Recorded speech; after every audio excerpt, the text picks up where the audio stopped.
The Spring Grove Lions picked up a Week 5 win going to Kingsland and knocking off the Knights 14 to 8. Knights were previously unbeaten prior to last Friday night. Head coach Kody Moore here to join us. And Kody, after looking at the film of that one, what were your impressions? Well, the first thing we need to do is tip the cap to Eric Elton and the defense and what they were able to do. I thought Eric put together a great game plan. We talked all week about making sure we were able to funnel their quarterback, not allow him to get to the edge, not allow him to get going. He's an electric player. You can watch him and see that. And I just thought in general we played really good team defense. So I was just real pleased overall. Again, it starts up front with the D line. I thought those guys were disruptive all night long. I thought our backers flowed well, and just in general, very good team defense. You look at the other side of the ball.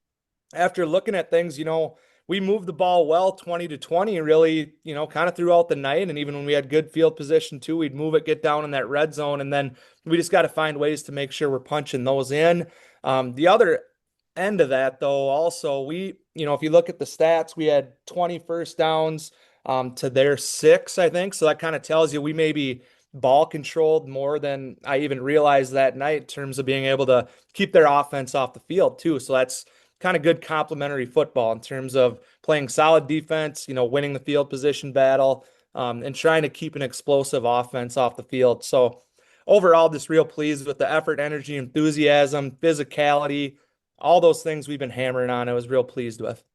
And the way you won the game the other night is probably not a formula that you've used a lot over these last few years. Are you happy with your team and their ability to win a game in a different style than what you're used to? Yeah, whatever it takes to win, right? And like you said, yeah, we haven't always been kind of the defensive grinder, low scoring type of games. But again, like I said before, good complementary football in terms of possessing the ball, winning the field position battle. We're fine, whatever it takes to get it done, especially, against a team like Kingsland. That's a great program. They've been good here, the last handful of years. They were number 2 ranked team in the state going into that one Friday night. And so, whatever it takes to win that game, I was real pleased with the way we were able to get that done. And I thought offensively we did a nice job of just sticking with it and grinding it out there at the end, not getting too down on ourselves when we weren't able to score there early on.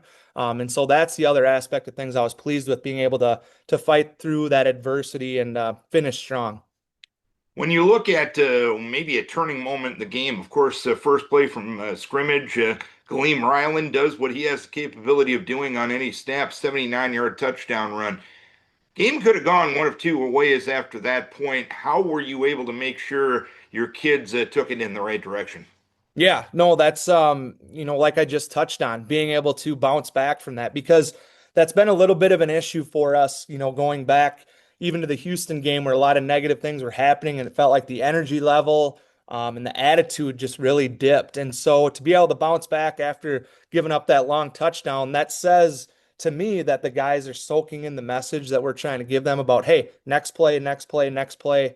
And I thought we put that into practice there Friday night. So that's a great point, and that's what we're looking to see going forward as well. And discuss the spark that Ricardo Reynolds gave you in that second half on the offensive side of the ball. And he had a pretty good night on the defensive side of the ball, but especially our offensively.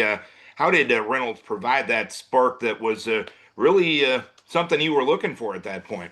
Yeah, I mean, it was tough sledding. We just weren't really, we weren't finishing drives and that type of stuff. And I thought, you know, putting him at running back and then allowing him to get the ball in an easier fashion, not having to, throw it out to the edge, but rather be able to hand it to him or have him lead block like he did such a nice job of as well, lead block there for Dylan.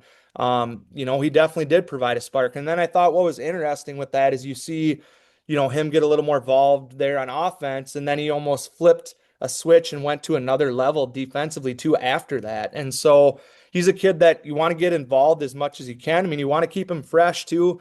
But I was just real pleased with his spark, his leadership that he provided there. And he would tell you as well, those guys up front there when we were grinding at the end, they did a nice job leaning on those guys on the other side. And that would be a big part of that victory as well.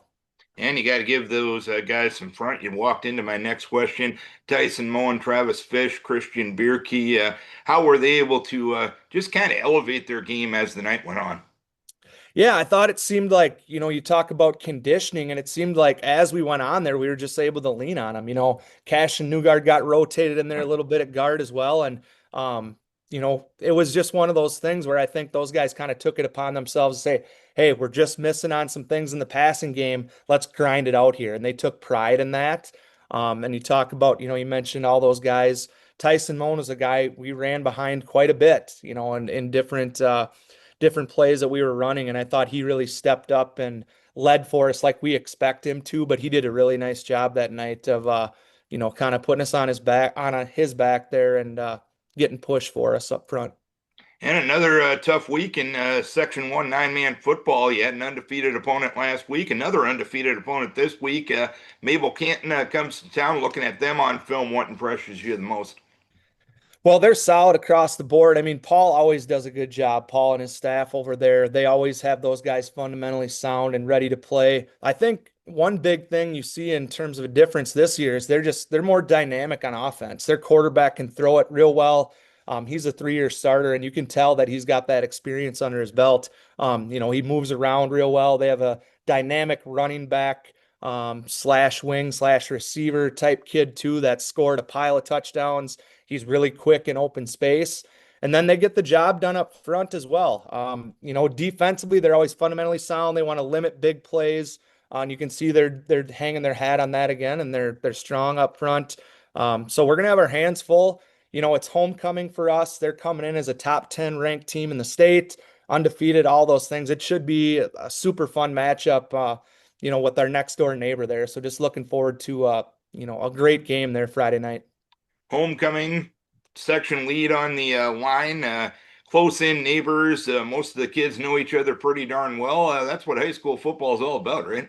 Yeah, I mean, it is. These are the games that you remember forever. I expect a monster crowd for our homecoming. And like you said, they're next door neighbors, so I'm sure they'll travel real well like they always do. But especially now this year, you look at the type of season they're having, the type of team they're putting out on the field. It should be a dandy of a game. Really looking forward to it. It ought to be a dandy of the game come Friday night. Keep your kids healthy, coach. We wish you best of luck. Thanks a lot, Darren. Cody Moore, head coach of the Spring Grove Lions. It's 4-1 Spring Grove hosting 5-0 Mabel Canton this Friday night.